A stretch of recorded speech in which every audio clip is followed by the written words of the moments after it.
Today we're going to talk about one of my favorite chess masters. Marcel Duchamp. Now, you'll never guess what his most famous piece of art is. Chess is art? Yeah, chess is art. In fact, Marcel Duchamp famously said, not all artists are chess players, but all chess players are artists. Ooh, that's... And he's considered one of the most influential artists of all time. And in fact, there is an incredible collection of his work that's usually at the Philadelphia Art Museum, but it was borrowed by New York this season, and so it's at the MoMA right now. But you'll never guess what his most famous piece is.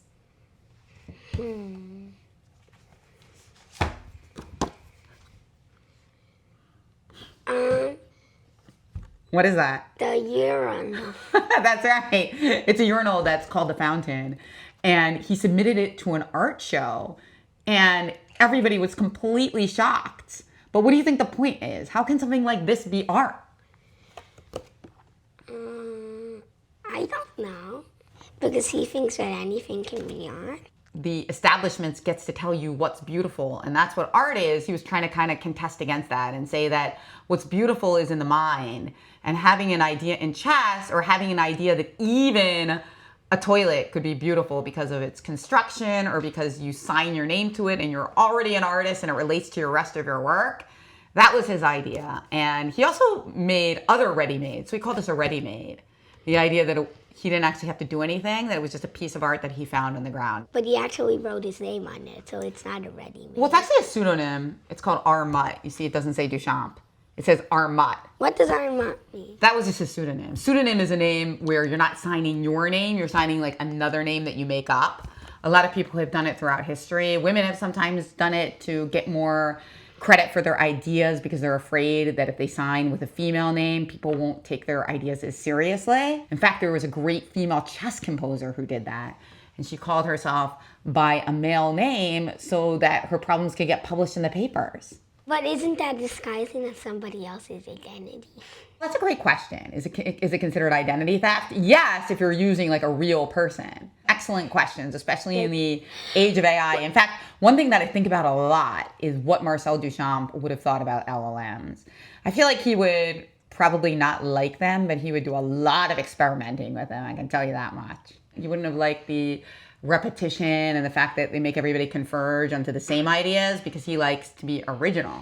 Like, he was the only person. In fact, I start thinking sideways with the urinal, because the idea is that being original is everything these days. Is the urinal in a museum? The urinal is in a museum, that's right. Right now it's at the MoMA.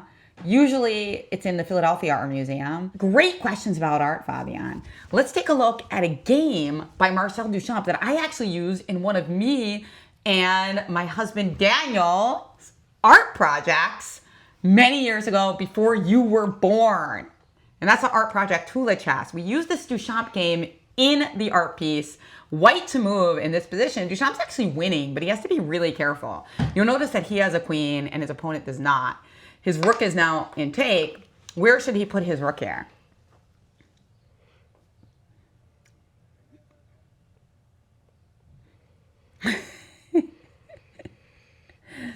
Bingo, baby! That's the right move. High five. But Marcel Duchamp was a really good player. He was actually playing for France in the Olympiad team in this very game. Didn't play this move, rook e4. The reason this move is so good is it attacks the knight. So it stops black from doing all the funny business that they want to do with bishop takes pawn. Because now you can just play rook takes knight after bishop takes pawn. But unfortunately for Duchamp, he played this move much weaker. It's less solid. Like, this is a solid move trying to consolidate things. This is a wild move, which does not really work out in his favor, because now black can play bishop takes pawn. Very good move. Duchamp can no longer take this knight, so instead he has to play this, and then rook takes d3, and you can see these black pieces kind of crashing into the position, making it more difficult for Duchamp to draw or win the game. He played queen e2, which was actually a mistake. But what Daniel and I did for our art piece was we imagined a different world in which Duchamp played this move, queen c1, threatening potentially to play queen g5, also maybe queen c4 if the knight moves. Black played knight takes f3 check, now king to e2, rook to d8, defending the knight, queen c4 check, king g7, and now let's suppose white plays something like rook takes pawn. What would you do as black? That's the one, knight g1 check, which is such a weird move, bringing your knight all the way to the back of the board. And now suppose white were to play king to f2 or king to f1, let's say king f2.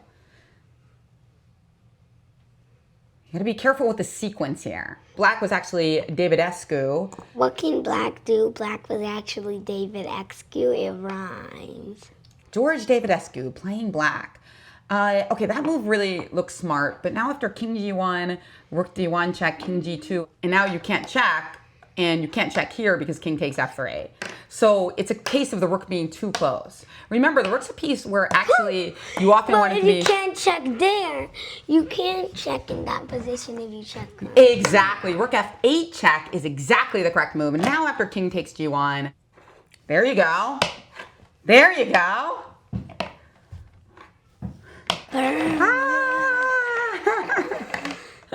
And so this is what we used for Hulachess because we wanted to show an infinite game, a game that never ends. It's on a constant loop. So what would have actually happened? Is it infinite or what happens? Draw. It's a draw after how many times? It's 3 moves. That's right, 3-move repetition. And so the way I put it in the book is that in tournament chess, 3 repetitions, whether forced or optional, result in a draw. Perpetual check is the purest form of repetition and also one of the most aesthetically pleasing ends to a chess game. It is not as much as a finish as an agreement that the game in question is infinite. Yeah! What's infinite? Infinite is like it never ends. The only thing that can be forever is space. So how do we get infinite subscribers?